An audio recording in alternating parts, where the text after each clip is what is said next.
queria entender agora um pouco mais sobre o Rainbow Six Siege especificamente, que aí eu acho que vai ser mais a sua praia. Eu tive uma aulinha de história aqui com a entrada a respeito de títulos e tudo mais. E com essa diferença nas temporadas de 2018, o Rainbow Six da FaZe, que foi realmente muito boa. Dizem aí que pode ter sido considerada a melhor temporada até o presente momento. Depois acaba passando por algum tipo de uma queda natural por 19 2020. E a temporada de 2021 do Rainbow Six da FaZe, ela começa muito forte.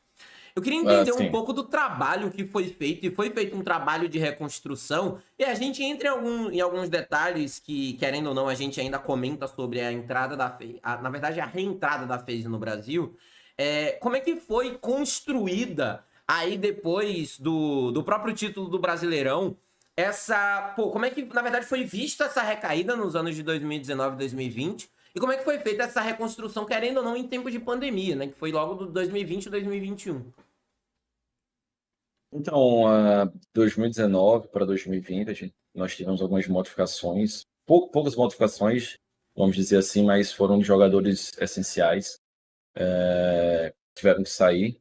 Por N motivos, nesse caso foi mais pedido pelos jogadores mesmo, que entram no consenso e tal, passa por nós, da staff, toda análise. Uhum. Mas quando os jogadores se unem e falam, pô, não tenho interesse mais de jogar com fulano, ciclano, fica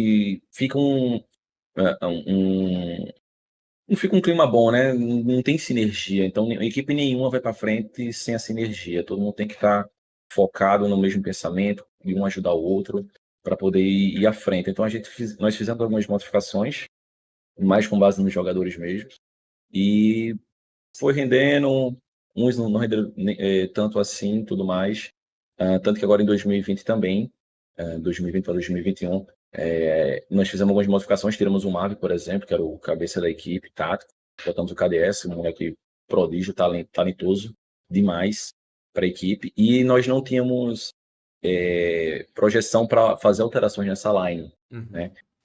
O que aconteceu foi que tivemos uma oportunidade única dos jogadores do MIBR, que eles estavam com contrato, obviamente, ativo com o MIBR, mas tinha uma cláusula contratual que em determinado período do ano, X mês, no caso, mês de fevereiro, eles estavam aptos a procurar, caso não se sentissem confortáveis com a organização, estavam aptos a procurar novos lares, queriam procurar qualquer outro tipo de organização. E casou justamente com o período de transferência da Ubisoft. Temos Nossa. um período para poder fazer as movimentações de equipes ou de um jogador em específico.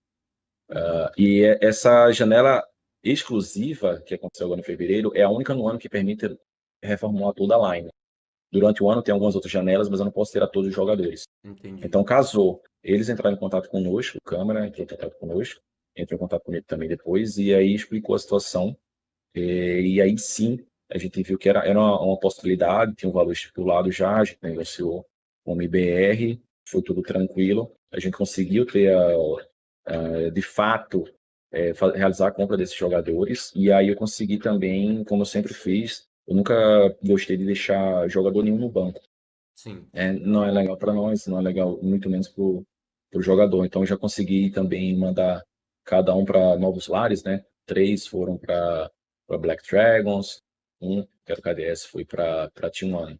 Então assim, a gente conseguiu casar bem as ideias, conversamos com os jogadores, explicamos, né, que a gente já havia falado para eles que o projeto com eles ia seguir para 2021, com toda a força possível, toda a ajuda necessária, mas aí como houve surgiu, no caso, essa oportunidade única, poder contratar a Line campeã, que está vindo muito bem também com sinergia, e tem um câmera que eu particularmente, o Ivan também gosta bastante dele, já trabalhou conosco no passado, Uhum. né, já foi parte da casa.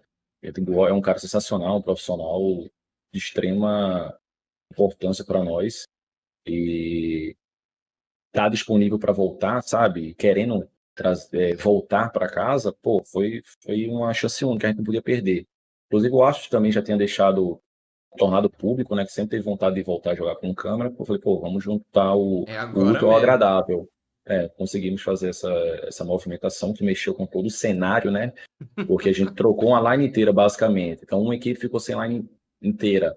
Aí mexeu em todas as equipes. Teve compra de tudo que é lugar, saiu o Sim. jogador aí. Todo mundo, nos 45 do segundo tempo, foi uma loucura. Então, era isso que eu queria abordar, porque assim, não foi logo no início da janela de transferência, né?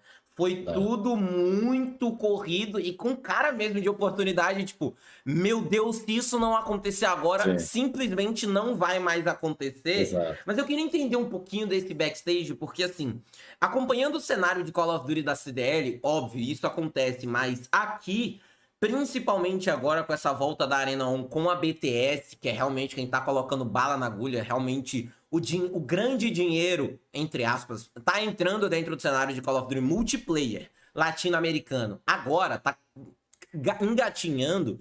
Ainda não existe, não mais pelo menos, essa movimentação até financeira.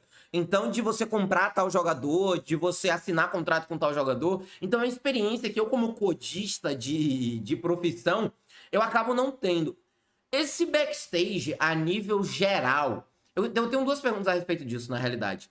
As movimentações, elas são sabidas pelo cenário antes delas serem feitas, e eu queria saber se fica algum tipo de ressentimento pessoal, porque querendo ou não, como você abordou bem, cara, essa mudança da MBR pra FaZe, mas não mudou só os dois times, mas mudou todo mundo. Uma porrada de line foi no bolo e acaba que modifica muito o cenário de uma season pra outra. Eu queria entender como isso é visto internamente.